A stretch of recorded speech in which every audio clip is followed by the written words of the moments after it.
Sondland testified that on September 9, he calls the President of the United States and just says broadly, "What do you want from Ukraine?" And the President says, "There's no quid pro quo.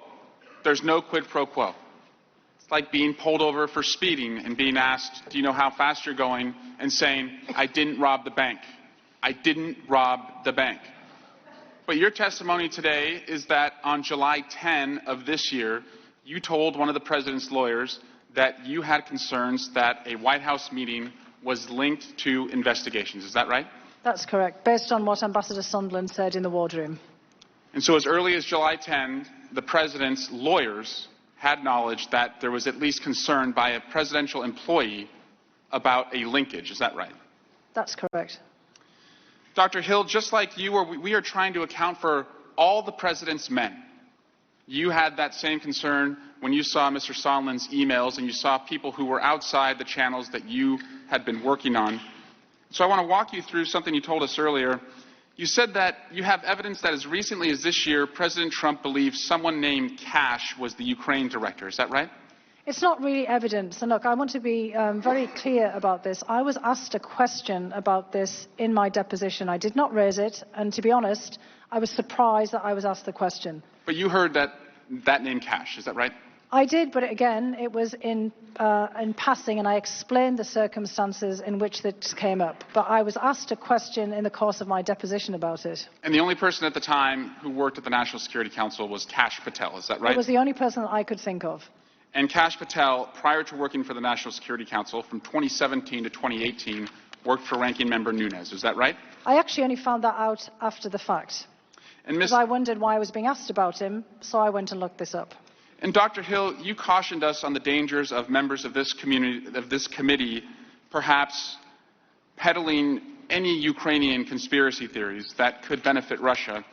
And I want to ask you if you have heard the name Lev Parnas of Ukraine, someone in this investigation who was influencing President Trump and Rudy Giuliani about some of the debunked conspiracy theories you referenced earlier. I have heard his name, yes. Are you aware that Mr. Parnas was indicted on October 10 for making foreign contributions to Republicans in U.S. elections? I am aware of those reports, yes. Are you aware of yesterday's Daily Beast story reporting the indicted Ukrainian Lev Parnas has been working with Ranking Member Devin Nunes on Mr. Nunes' overseas investigations? I am not aware of that. Mr. Chairman, I ask unanimous consent to put into the record the Daily Beast story. Lev Parnas helped Rep. Devin Nunes' investigations from yesterday. First two paragraphs reading, Lev Parnas, an indicted associate of Rudy Giuliani, helped arrange meetings and calls in Europe for Rep. Devin Nunes in 2018, Parnas' lawyer Ed McMahon told the Daily Beast. Nunes' aide Derek Harvey participated in the meetings, the lawyer said, which were arranged to help Nunes' investigative work. McMahon didn't specify what those investigations entailed. Without objection. Mr. Chairman, you have been falsely accused throughout these proceedings by the ranking member as being a quote-unquote fact witness. Now, if this story is correct, the ranking member may have actually been projecting. And in fact, he may be the fact witness if he is working with indicted individuals around our investigation. But I want to go to what this is really all about. First, it's your credibility, Mr. Holmes. And can you tell us and confirm that in 2014 you received the William Rivkin Constructive Dissent Award from the Obama administration State Department? Yes, sir. And that was for dissent that you brought up against an administration policy. Is that right? That's right. Congratulations, and thank you for speaking up in the way that you did. But what we're really here about is what you're working on in Ukraine. And I want you to take a look at the picture. Who do you see in the foreground of that photo? President Zelensky. That's a photograph in May 2019 where newly elected President Zelensky visited the Luhansk region in eastern Ukraine. It was his first visit to the front lines of Donbass as president. Can you just tell tax-paying Americans why it's so important that our hard-earned tax-paying dollars help President Zelensky and the men standing beside him fight against Russia in this hot war? Absolutely, sir. President Zelensky was elected on an overwhelming majority to defend Ukrainian interests. This is at a time when Ukrainians are defending their sovereignty, their territorial integrity on Ukrainian soil from Russian-backed soldiers who are attacking them. As I said, 14,000 Ukrainian lives lost in this war so far. As I mentioned, a few this week already.